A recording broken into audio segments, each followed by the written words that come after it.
really wanted to be parents.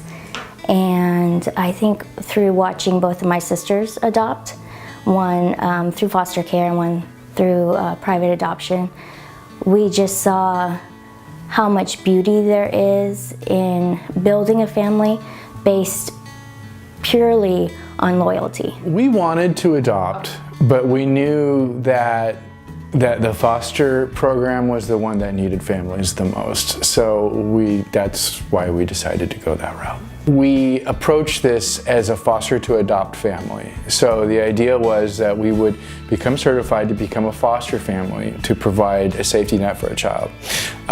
But we would be certified to adopt that child should the reunification efforts fail. That was our goal from the beginning. I was at work and I got the call that a little girl needed a home. So I ran out of work. And I went to Target, and I'm like standing in the middle of Target Googling, you know, what a 16-month-old eats. I sat in the back seat with her on the way home. My mom drove.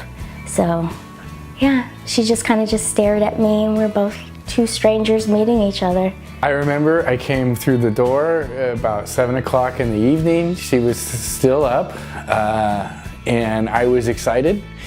And what I found was a sort of a tired and traumatized child, and I could see in her eyes that I was a stranger to her. And that was, I don't know what I expected, but that wasn't what I expected. And I realized that this was a tough time for her. They do in the training try to get you to think of it from the perspective of a child and what they've been through, and really focus on the child, which is sort of a theme throughout the whole process. It's difficult watching anybody grieve, but especially a child who hasn't done anything to deserve any type of pain.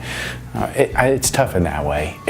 You just want to help them, and some things you can't fix. And I would just rock her and rock her and rock her, and she would cry, and then she would just fall asleep. She would just melt, you know.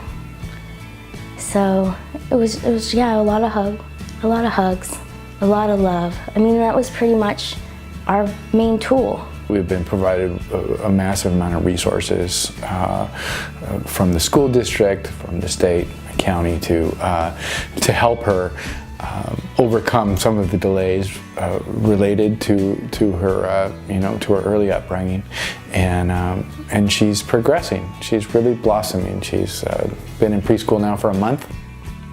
With both hands on. I think that there's no greater experience than helping a child through the most traumatic time in their life, and I feel that very strongly. And I feel like if you have the want, and if you have the room in your home, open it up and help a child. There's so many children that need good homes and good families. There's no reason not to open up your home.